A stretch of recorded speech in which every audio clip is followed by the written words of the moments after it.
Alright, this is Solo Wednesday, and this is Mike. We're going to be doing the top 10 summons in Final Fantasy. How about we get started already?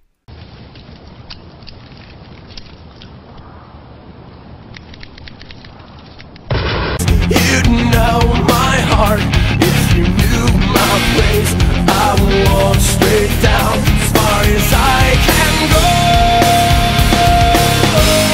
I'll follow you, you follow me. I don't know why you lie so clean. I'll break right through. Number 10. Alright, number 10 is the Chocobo summon from Final Fantasy VII. This is only number 10 because it's really easy to get. It's not too complicated, and really, it's not that great. I think it's funny that I beat Sephiroth with it just to see if I could. But really, the Chocobo summon isn't very powerful, and the only good effect it has is the possibility to inflict either slow or stop, if I'm remembering correctly. And really, it could be a whole lot better. So, onward. Number 9. Alright, number 9 is Alexander from Final Fantasy 13. It's only number 9 because really all the summons in that game were part of the story. Alexander was just changed far too much from his other incarnations. And really, I didn't really like his design as much as I did in games like Final Fantasy 7 and 8. Those were his golden years for as far as I'm concerned. So, really, that's why he's number 9. He just could have been a whole lot better and not changed so damn much. Going on. Number 8. Alright, number 8 is Jimbo from Final Fantasy X. He's number 8 because really, I think it's cool that you have to pay him to summon him. He's one of the hidden ones, I believe. He's also different in the fact that he's the only one that has a dog. I think it's a dog. Might be a foo dog. He's also supposed to be... He reminds me of the really cool samurais with the straw hats from the old samurai and ninja movies and anime. That is supposed to be super cool, and really he is super cool. So we're gonna move on. Number 7. And number 7 is the brothers from Final Fantasy VIII. The brothers were more of a side option for doing one of the jobs in the main story. They also seem to be more like a joke. They play rock, paper, scissors, and one of them cries. That's kind of sad. But they're minotaurs, so they get points there. Anyway, moving on. Number 6. Alright, number 6, and I'm really having to defend myself with this one, but Knights of the Round from Final Fantasy VII. I'm only putting it as number 6, because once you get it, it just makes the game entirely too easy, especially if you pair Knights of the Round with Quadra Magic against Sephiroth and other final bosses. And you can just use it, sit down, listen to music, go make a sandwich, take a quick shower, do whatever, and it really doesn't matter what you do. And really, for Final Fantasy, it was the longest one out of all of them back then. So my patience got a little worn thin watching it. So that's why. And most of the time you're only summoning one thing in Final Fantasy, and there you are having this whole group of people beat on this one guy, and it just blows the game's stats out of proportion. So that's why Knights of the Round is only number 6. So I'm gonna go ahead and move on. Number 5. Alright, from Final Fantasy XII we have Chaos, Walker of the Wheel. Now he's really one of the more optional espers to get, and you really don't have to get him. The main reason why he's number 5 is because of how the espers were done in Final Fantasy XII. You summon them, and then you only have the one character that summoned them out, and then the summon. So it kind of changed the formula of the game a lot, and I didn't really like how certain prerequisites were made for them to do their ultimate attack. But anyway, his design is pretty cool. When I first saw him, I thought he wasn't that big of a deal. Then I used him. He was pretty awesome. I mean, I've made a couple games on Final Fantasy XII, and I haven't ever gotten all the espers, but I've always had the effort to get him. So, there. He is one of my favorites on there. So, that's another reason why he's only number 5. So let's move on. Number 4. Alright, here's another one from Final Fantasy VIII, Doom Train. Possibly one of the more annoying ones to get just because of the time it takes to get everything.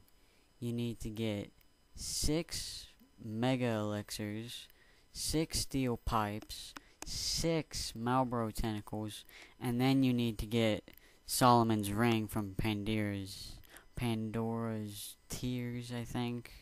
It's been a while since I played the game.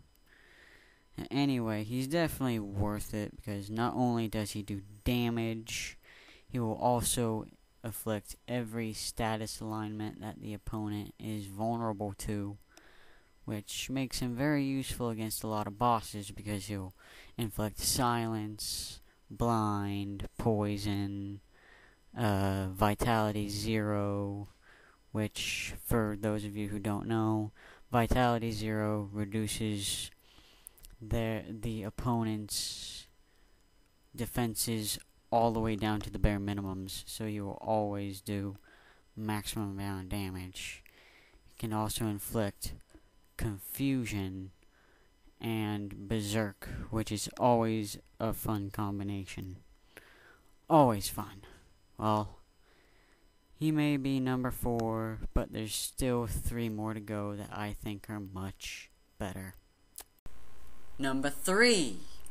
Alright, number 3 is another one from Final Fantasy X, Anima, the most powerful of the Aeons from Final Fantasy X. Another one of the hidden ones, along with the Mega Sisters and Jimbo. But the difference between Anima and the rest of them is that Pain Flare, its overdrive, can do up to 99,999 points of damage. So, you hit something with that, they're either going to be seriously crippled, hurting, or, dead. And Anima is supposed to be a female, but it looks way too weird, and I just don't really buy it, even though I am a FF fan. So, yeah. And Anima is also really strange to look at. I mean, you really get a good glimpse of it, like a good 4 or 5 hours into the game, and then you gotta wait a long time later to actually get it for yourself. I think you actually have to fight it once. But once you get it, it's definitely worth it. And we're moving on to number 2. Number 2. Alright. An incarnation of Bahamut on this list.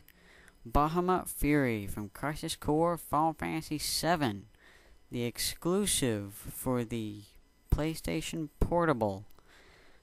It's only number 2 because you fight it in the story. Then you have a training simulation against it. And then you have to fight it in one of the missions, which those are totally optional. But anyway, it's really the most powerful summon in Crisis Core. It is definitely worth having if you have the patience to go through about 50,000 missions. That is an exaggeration, but those of you who have played the game understand the point. Anyway, I think it's cool because it is the only summon in Final Fantasy that I have seen and liked that uses the moon as a weapon. And really, it is an awesome way to bring in a new version of Bahamut after Final Fantasy VII has like 3 or 4 others. And it is exclusively for the PSP. So if you haven't played it, I do recommend it. It is a good prequel compared to a lot of others. So definitely try to get it if you can. And next is number 1. Number 1. Alright, number 1. And don't criticize me for this. I am a big Final Fantasy VIII fan. It's the characters, the graphics, story, everything. But this summon is definitely the coolest out of all of them on there. It's Eden from Final Fantasy VIII. Pretty much the Super GF. Does the most damage, up to 35,000 when it's boosted. Definitely the longest one in the game, right behind with Bahamut, right behind it. Which, the way you have to get Eden is that you have to go to about the very edge of the southwestern part of the map. There's an oil refinery. You have to fight Bahamut. After you fight Bahamut, a way opens down to go further. Once you go all the way down, which does take a while because it is a puzzle, you get to fight, I believe, Omega Weapon. It might be Ultima Weapon, but I think it's Omega Weapon. You have to draw Eden out of it, which is very similar to a lot of the other summons in Final Fantasy VIII, such as Siren. Well, anyway, Eden, when you watch it, it does kind of feel like you're tripping out because of all the colors and everything, and your jaw will drop to the ground. I'm just saying, just be prepared for that. Well, anyway, that's the top 10. Alright, I hope you enjoyed this solo Wednesday. Remember, this is Mike. If you like us, be sure to go to facebook.com/pages/M&M show and like us there. Become our friends, whatever you want to do. And be sure to follow us at twitter.com/M&M show 223. Hope you enjoy and just keep on watching. It's only going to be getting better, people.